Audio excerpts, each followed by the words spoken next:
1:30 a.m., May 25, 2000. New Philadelphia, Ohio. A police officer driving home after a long night shift spots something that shouldn't be there. A teenage girl, drenched to the bone, barefoot, battered, stumbling into the middle of the road. She collapses on the yellow line, gasping for breath, barely able to whisper a single name. Liz. In that instant, every routine assumption about a quiet Midwestern town is shattered. Who is Liz? What happened out there in the dark, on the empty roads between Dover and New Philadelphia? And what drove this young woman to flee for her life, through woods and water, at the edge of consciousness? Before sunrise, the calm of Tuscarawas County would be forever broken. A search would begin, one that would expose a story of trust betrayed, of ordinary kindness turned lethal, and of a night that spiraled into unspeakable violence. As investigators and volunteers scoured the countryside, the questions kept multiplying. Was this a random act, or something calculated? Why did the girls stop to help a stranger? What happened on that lonely road, just 60 miles south of Cleveland, on a night when everything was supposed to be safe? Looking back, it's easy to wonder, if you had been there, driving past that desperate, broken girl on the highway, would you have understood the urgency in her eyes? Would you have known that somewhere out there, a second life hung in the balance, and a nightmare was still unfolding in the Ohio night? As dawn approached, one thing became clear. This was not going to be another simple case of teenage trouble or mistaken identity. Something far darker was at work, and the race to find the truth had just begun. The victim and the setting, Liz Reiser and a small-town summer Elizabeth Liz Kinsey Reiser, was just 17 years old. In the small towns of Dover and neighboring New Philadelphia, Ohio, everyone seemed to know her name. She was the eldest child in a close-knit family, with 3 younger brothers who looked up to her. Liz had the kind of personality that left a mark, always quick to help others, the sort of girl who would go out of her way to make someone's day better. Friends and teachers alike described her as lively, optimistic, with big dreams of finishing high school and finding her own independence. Her closest friend was Brandy Higgs, 18, a year older, but every bit as involved in their community. The 2 girls shared more than just the routine of classes and homework. Both were active in their church, dedicated to their studies, and excitedly preparing for graduation and the next chapter of their lives. On any given day, you'd find them together, driving across town, sharing hopes, laughing about little things that only teenagers understand. Life in Dover, just next to New Philadelphia in Tuscarawas County, had always felt safe. With a population hovering around a few thousand, neighbors greeted each other by name, kids played in the yards, and big city crime seemed a world away. The community was tight, full of familiar faces, and surrounded by the rolling fields and quiet roads that mark so much of rural Ohio.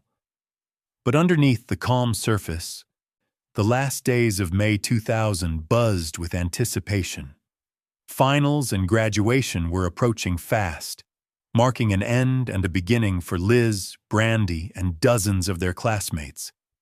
It should have been a season of celebration, of simple joys, movies with friends, late-night drives, small-town rituals marking the transition into adulthood. No one could have imagined that, within hours, those peaceful routines would be shattered. That one act of kindness, offered without suspicion, would set off a chain of events neither girl could ever have foreseen. In Dover, where everyone thought they knew the dangers, the real threat came not from strangers in the shadows, but from trust misplaced in the bright light of day. Fault lines, the choices and the warning signs. Looking back, it's tempting to wonder, was there a single moment when everything could have turned out differently? On that late May evening, the air was thick with the anticipation of summer and freedom. Liz and Brandy, having finished their errands, left the video rental store in New Philadelphia around 9:30 p.m., laughter echoing between them as they got into the car. The night was supposed to be ordinary. 2 friends, a drive, plans for tomorrow. But fate intervened in the form of a stranger. As they were heading home, a man approached with a simple request. He claimed he needed a quick ride. Just 10 minutes, he promised. He told them about his family, dropping details about a wife and kids, and offered them $20 for their trouble. He looked young, mid-20s, his demeanor calm, his tone polite. He even described himself as a young father. The story, the small cash incentive, and the familiarity in his words all worked to lower the girl's guard. After all, in a town like this, wasn't everyone someone's neighbor? Still, there were subtle hints that something was off.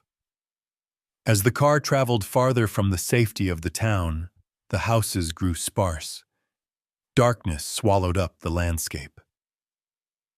The man commented, almost casually, that the road ahead would get a little bumpy. How did he know the area so well? The unease crept in slowly, just a flicker of doubt. But by then, it was already too late to turn back. Within moments, the tension exploded. The man pulled out a gun. Calmness gave way to panic as he ordered the girls to remove their shoelaces, using them as makeshift restraints. He separated Liz from Brandy, each step a methodical move that signaled just how well he'd planned this. What started as a good deed now felt like a trap, sprung shut on an empty road, miles from help. It's a question that haunts anyone who hears the story. If Liz and Brandy had refused the ride, would they have made it home safely? In that critical instant, before the darkness, before the violence, could a single no have changed the course of everything that followed? But that's the tragedy of hindsight. In small towns, kindness is currency, and sometimes the worst danger isn't a monster in the shadows, but a predator hiding behind the mask of the ordinary. The night unravels, from trust to terror. The events of May 24th into the early hours of May 25th, 2000, unfolded with chilling precision, each moment bringing Liz and Brandy further from safety and closer to the unimaginable. It started around 9:30 p.m. as Liz and Brandy left the video store in the heart of New Philadelphia.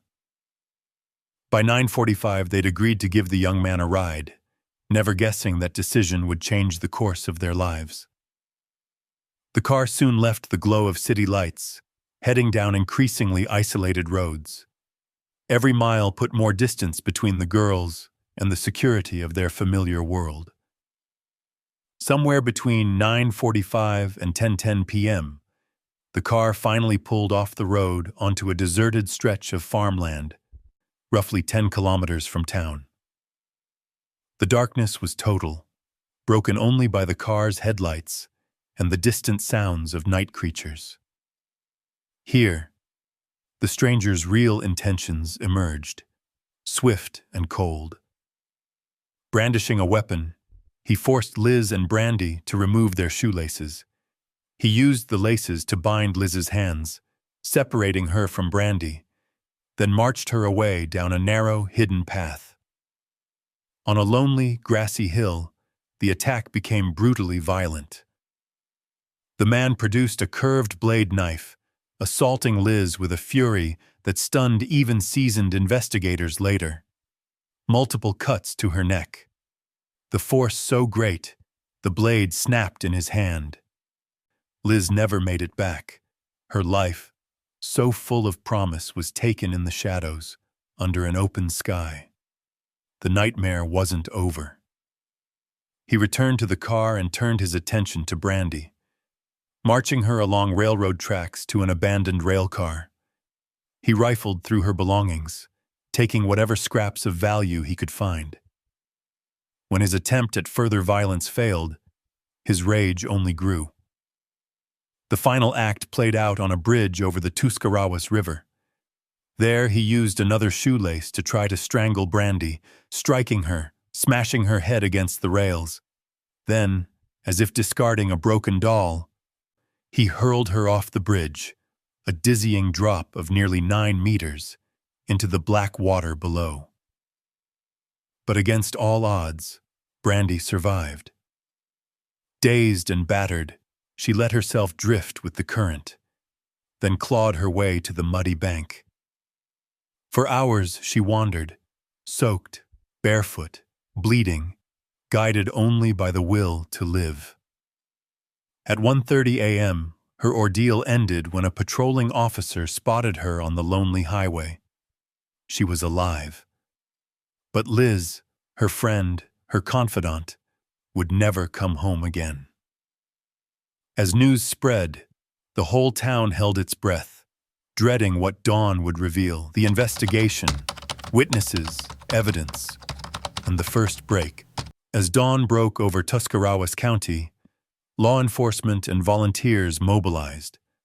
Word of Brandy's survival spread quickly, and with it, the grim reality that Liz was still missing. Investigators faced a race against time. Their first and most crucial witness, Brandy Higgs. From her hospital bed, Brandy provided a detailed description of their attacker. She recalled a man around 25 with dark curly hair, metal-rimmed glasses, and a baseball cap. His voice was calm, measured. The way he navigated the rural roads and spoke of bumpy stretches revealed a disturbing familiarity with the area. Was he a local? Or someone who'd spent enough time here to know every hidden turn? The search for Liz focused on 2 locations, both marked by violence. On the hill where Liz was last seen, investigators found clear signs of struggle. Shoe prints, traces of blood, and broken pieces of a knife hinted at the brutality of the assault. Along the railroad tracks and down by the river, the evidence told the rest of the story. A girl's desperate struggle for life, and a suspect who left chaos in his wake. Still, something didn't add up. Why take such risks? Why leave 2 separate crime scenes, each pointing back to the same man? As police gathered forensic evidence, shoelaces, fibers, traces of DNA, they also canvassed the area, searching for anyone who'd seen a stranger, a suspicious vehicle, or anything out of the ordinary. Then, a critical lead emerged from within the community itself. A relative contacted authorities, claiming to know who was responsible. The name was Matthew Vaca, 27. According to the tipster, Vaca had not only driven the girls to the crime scene, but, in a shocking admission, had asked family members to help dispose of evidence, bloody clothing, a broken knife, into the river. Armed with this information, police moved quickly. They secured a warrant, arrested Vaca, and began piecing together his past. His appearance matched Brandy's description. He had a criminal record, and at the time of the attack was already on probation. The case was starting to come together, but one question lingered. What could drive a man to commit such a calculated and senseless act? The investigation was far from over. As detectives dug deeper, they would uncover the final pieces of a puzzle that began with a simple act of kindness and ended in heartbreak. The turning point. Confession and closing the circle. Sometimes, a case cracks open not with a dramatic chase or a last-minute clue, but with the quiet, crushing weight of a confession. For investigators in Tuscarawas County, the arrest of Matthew Vaca was just the beginning. What they needed was certainty, a way to close every gap between suspicion and proof. At first, Vaca denied everything, but the evidence mounted quickly. The police had Brandy's harrowing account, the details she remembered, the man's build, his voice, the way he'd moved with purpose along those back roads, matched Vaca in every way. Forensic evidence, shoelaces used as restraints, the broken knife, the way Liz and Brandy were separated, fit perfectly with the story Brandy had told. The true turning point came with the testimony of Jeff Malenicz, a relative of Vaca's. In a moment of astonishing recklessness, Vaca had asked Malenicz to help get rid of incriminating evidence: the broken blade, bloody clothing. Malenicz remembered the precise location where they'd thrown these objects into the river. The pieces of the puzzle were falling into place. Confronted with this, Vaca's resolve broke. He confessed. His admission was chilling in its simplicity.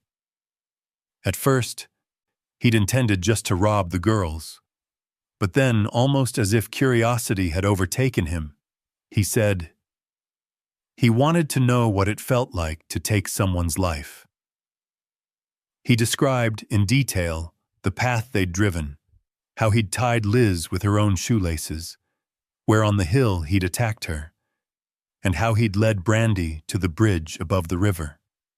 His knowledge of the smallest details, the hidden trail, the bumpy road, the bridge, matched the evidence exactly. For investigators, Vaca's confession didn't bring relief. If anything, it darkened the tragedy. This was not a spur-of-the-moment act or a crime of passion. It was premeditated, deliberate, and disturbingly casual in its brutality. But now, at last, there was clarity. The man behind the mask had revealed himself, and the community could finally begin to reckon with the truth. A truth more unsettling than anyone had imagined. The search for justice was entering its final phase. Justice and judgment, the trial and the sentence. In a case as harrowing as this, the wheels of justice often move slowly, carefully weighing the pain of the victims against the rights of the accused. For the families of Liz Reiser and Brandy Higgs, the upcoming trial of Matthew Vaca offered both a glimmer of closure and the reopening of every old wound. The charges were severe. Vaca stood accused of murder, attempted murder, kidnapping, attempted sexual assault, evidence tampering, and the desecration of a body. The prosecution, facing the weight of the evidence and the community's outrage, initially considered seeking the death penalty. But the process wasn't just about retribution. It was about responsibility and the wishes of those left behind. In a move that surprised many, Liz's family and Brandy made a conscious choice. Despite the depth of their loss, they refused to call for Vaca's execution. Forgiveness, they said, was the only way to break the cycle of violence, a principle that would guide their actions through the storm of public scrutiny and private grief. Their voices carried weight, and ultimately, prosecutors agreed to take the death penalty off the table in exchange for a full confession. The sentence was harsh, but it was not death. Vaca received life in prison without the possibility of parole, plus additional sentences for his other crimes. He would not be allowed to appeal, and only in theory could he seek parole in the distant year of 2096. By then, he would be 123 years old. In practice, the sentence meant life behind bars. During the final proceedings, the prosecutor said quietly, "A quick death would be a mercy. A lifetime in prison is the true punishment." For the families, the verdict was a complicated kind of relief. Justice had been served, but the emptiness of loss remained. The trial left scars, but it also allowed for the first small steps toward healing. In the cold, echoing halls of the courthouse, one thing was certain. The lives of everyone involved had been changed forever. The case was over, but the consequences would linger for a lifetime. Aftermath and lessons. The road to healing. When the gavel finally fell and Matthew Vaca began his life sentence, the legal battle was over. But for the Reiser family, for Brandy, and for the entire community of Dover and New Philadelphia, the journey toward healing had only just begun. In the months that followed, Liz's mother, Becky, and her stepfather, Jeff, made a decision that set them apart from so many other families touched by violent crime. Instead of retreating into grief, they found purpose in forgiveness. Becky began to write, a book not about vengeance but about survival and the power of compassion. Together, the Reisers started to speak at churches, schools, and community groups, sharing Liz's story as a cautionary tale, but also as a testament to resilience. Even more remarkably, they reached out to Vaca in prison, not with anger, but with the hope of preventing further tragedy. In letters and rare visits, they encouraged him to take responsibility for his actions, and at one critical moment, intervened to stop him from ending his own life behind bars. Their philosophy was clear. If we let hate win, we lose Liz all over again. Brandy, too, found a path forward, though it was never easy. She withdrew from the media spotlight, choosing privacy and peace over public attention. In time, she built a life in New Philadelphia, working as a photographer, marrying, and raising 3 children. The trauma didn't disappear, but she learned to live with it, honoring Liz's memory in the quiet, everyday acts of hope and perseverance. The message left behind is both simple and profound. Kindness is a strength, but it must be tempered with caution. The Reiser's story reminds us, never pick up strangers at night. Trust your instincts. And remember that true safety means respecting boundaries, especially in moments when something feels wrong. In rural towns, as anywhere, the face of danger isn't always a stranger in the dark. It can be someone who seems, at first, to belong. In the end, this tragedy is more than a warning. It's a call to cherish the lives we touch, to set limits, and to choose forgiveness over hate, even when it seems impossible. The scars remain, but so does the hope that through honesty and compassion, healing is possible, even after the darkest night. The murder of Elizabeth Liz Reiser and the miraculous survival of her friend Brandy Higgs shattered the peace of a small Ohio town in 2000. What began as a simple act of kindness, offering a ride to a stranger, spiraled into a night of unimaginable violence, heartbreak, and ultimately, forgiveness. Through determined investigation and community courage, justice was served. But the legacy of this case lies not just in the courtroom, but in the choices made by survivors and families. To seek healing over hatred, and to remind us all that compassion must walk hand in hand with caution. If this story moved you, share it with someone you care about. Talk to your loved ones, especially young people, about trust, boundaries, and safety. And if you want more real stories that uncover the truth, reveal hard lessons, and honor those left behind, like and subscribe to our True Crime podcast. Every voice matters. Every lesson can save a life.